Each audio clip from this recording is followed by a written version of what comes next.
Bab 2. Mengapa itu terjadi? Pengangkatan terjadi karena sejumlah alasan. Berikut ini beberapa untuk membantu Anda mendapatkan pemahaman yang cepat. Saya akan menjelaskannya dengan sangat rinci nanti di buku ini. Tuhan mengusir orang-orang beriman dari bumi karena murka Tuhan telah datang. Saya rasa banyak dari Anda yang mengetahui sejarah Nuh dan air bah. Tuhan memerintahkan Nuh untuk membangun bahtera karena air bah akan datang. Air bah merupakan murka Tuhan karena dunia telah menjadi begitu jahat dan penuh dengan kekerasan. Nuh dilindungi dari murka di dalam bahtera. Pengangkatan adalah peristiwa serupa. Tuhan berfirman kepada Nuh, "Aku akan mengakhiri semua makhluk hidup karena bumi penuh dengan kekerasan melalui mereka. Lihatlah, aku akan membinasakan mereka dan bumi. Buatlah kapal dari kayu gofer. Aku, yaitu aku sendiri, akan mendatangkan banjir air di muka bumi ini, membinasakan segala makhluk yang mempunyai nafas kehidupan dari bawah langit. Segala sesuatu yang ada di bumi akan mati. Tapi aku akan mengikat perjanjianku denganmu. Kamu harus ikut ke dalam kapal, kamu, anak-anakmu, istrimu, dan istri-istri anak-anakmu bersamamu." Kejadian 6, 13-14, 17-18. Murka Tuhan tidak ditujukan kepada orang-orang beriman. Nuh dilindungi dari hal itu dan orang-orang yang diangkat sekarang dilindungi dari hal itu. Dalam dua ayat ini, kami mengacu pada orang-orang yang beriman. Orang yang beriman kepada Yesus. Yesus yang melepaskan kita dari murka yang akan datang. 1 Tesalonika 1:10. Sebab Allah tidak menetapkan kita untuk dimurkai, melainkan untuk memperoleh keselamatan melalui Tuhan kita Yesus Kristus. 1 Tesalonika 5:9. Alasan lain mengapa pengangkatan terjadi adalah karena Tuhan ingin semua orang diselamatkan. Allah Juru Selamat kita yang menghendaki agar semua orang diselamatkan dan memperoleh pengetahuan penuh akan kebenaran. Timotius yang pertama 2, 3-4. Tuhan menciptakan Anda semua yang membaca ini. Dia mencintaimu. Dia ingin Anda hidup bersamanya dalam kekekalan di surga. Jika Anda membaca ini setelah pengangkatan dan Anda adalah salah satu yang tertinggal, saya tahu mungkin saat ini Tuhan tidak mengasihi Anda. Ketahuilah bahwa Dia pasti melakukannya. Ayat-ayat kitab suci ini memberitahu kita bahwa Allah begitu mengasihi kita sehingga Ia mengutus putranya Yesus untuk mati bagi kita.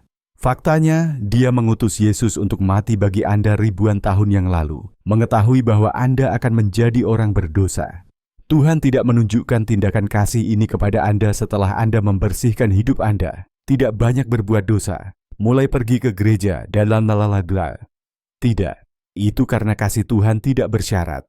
Melalui hal ini kasih Allah dinyatakan dalam diri kita, bahwa Allah telah mengutus anaknya yang tunggal ke dalam dunia, agar kita dapat hidup melalui Dia. Inilah kasih, bukan karena kita mengasihi Allah, melainkan bahwa Ia mengasihi kita, dan mengutus anaknya sebagai kurban pendamaian bagi dosa-dosa kita. Kami mencintainya, karena Dia lebih dulu mencintai kami. Yohanes pertama 4, 9-10, 19. Namun Allah memuji kasih-Nya terhadap kita ketika kita masih berdosa. Kristus telah mati untuk kita. Roma 5:8. Tuhan sering menggunakan hal-hal yang kita anggap buruk seperti rasa sakit, kesedihan, penyakit, kematian, dan kehilangan untuk membawa kita lebih dekat kepadanya. Ini adalah saat ujian bagi Anda. Pengangkatan akan membantu banyak orang menyadari bahwa Tuhan itu ada. Alkitab memberitahu kita bahwa banyak sekali orang yang akan menjadi percaya melalui peristiwa-peristiwa yang akan datang. Jangan sia-siakan kesempatan ini. Ini adalah kesempatan terakhir Anda untuk beriman kepada Yesus dan diselamatkan. Tuhan Allahmu sedang menguji kamu untuk mengetahui apakah kamu mengasihi Tuhan Allahmu dengan segenap hatimu dan dengan segenap jiwamu. Ulangan 13:3. Yahweh adalah istilah yang digunakan dalam kitab-kitab perjanjian lama di Alkitab dan mengacu pada nama Tuhan. Ini sering diterjemahkan Tuhan atau Tuhan. Kitab suci memberitahu kita mengapa Tuhan menguji kita. Itu agar Dia tahu apakah Anda mencintainya dengan sepenuh hati. Sebagai salah satu orang yang tertinggal, caramu menangani masa depan akan mengungkapkan sikapmu terhadap Tuhan. Saat ujian ini akan sulit bagi Anda, jangan menyerah.